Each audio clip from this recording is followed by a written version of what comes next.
सो लो जी बाबिओ मीह होवे चाहे कणी इत्थे पतंदर की कदे ठंड जी नहीं हुई। अपने गर्मियों के मौसम के भी मीह च थोड़ी जी पाला जा लगन लग गया, मतलब कूलर टल बंद होंगे इतने हले भी गर्मी लग रही है। तैयार होनी कम से जाने तैयार, बट गर्मी फिलहाल घट नहीं हुई। Raining is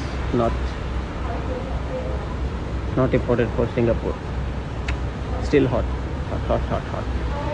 India is very different.